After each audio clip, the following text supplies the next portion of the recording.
पंतप्रधान मोदींच्या उपस्थितीमध्ये आयएनएस सूरत आणि आयएनएस निलगिरी या युद्धनौका तर वाघशिरी पाणबुडी नौदलाच्या ताफ्यात दाखल।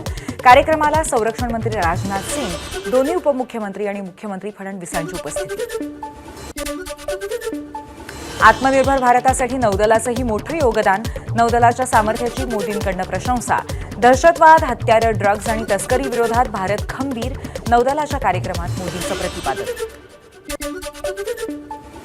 पंतप्रधान मोदी नवी मुंबईमध्ये देशातील सर्वात मोठ्या इस्कॉन मंदिराचं उद्घाटन करणार। थोड्याच वेळात मोदी उपस्थित राहतील। पंतप्रधान मोदी आज महायुतीच्या आमदारांशी संवाद साधतील। आगामी पालिका निवडणुकांसाठी मोदी कोणता कानमंत्र देणार याकडे लक्ष। महायुतीच्या नेत्यांनी मंचावरती ईव्हीएम ठेवून त्याची पूजा करावी। मोदींच्या महायुतीच्या नेत्यांसोबतच्या बैठकीवरनं संजय राऊतांची टीका। मोदींच्या दौऱ्यामुळे दक्षिण मुंबईमध्ये ट्रॅफिक डायव्हर्जन केल्यामुळे मोठी वाहतूक कोंडी। ऐन कामाच्या दिवशी ट्रॅफिक ब्लॉक केल्यामुळे मुंबईकरांना फटका। आदित्य ठाकरेंची टीका।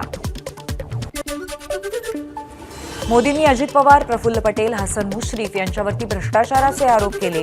आज ते सगळेच मोदींच्या कार्यक्रमात। संजय राऊतांचा हल्लाबोल। कराडवरील कारवाईचे आज दुसऱ्या दिवशीही परळीमध्ये परिणाम। शिरसाळा आणि धर्मापुरी गावांमध्ये कारवाईच्या निषेधार्थ बंद। परळी शहरातील निम्मी बाजारपेठही बंद। परळीवर होणाऱ्या आरोपांवरती सामान्य परळीकरांचा आक्रोश। सर्वसामान्य नागरिक त्रस्त। केवळ राजकीय आणि जातीय द्वेषातून सगळ्या परळीकरांना बदनाम करणं चुकीचं, परळीकरांचं मत। परळी बंदची हाक दिल्यामुळे धनंजय मुंडे परळीला गेले। अमोल मिटकरींची प्रतिक्रिया।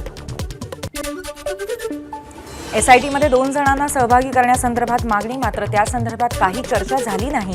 धनंजय देशमुखांची प्रतिक्रिया। तर गरज भासल्यास प्रत्यक्षात कराडशीही भेट घेऊ, धनंजय देशमुखांची माहिती। एबीपी माझा, उघडा डोळे बघा नीट।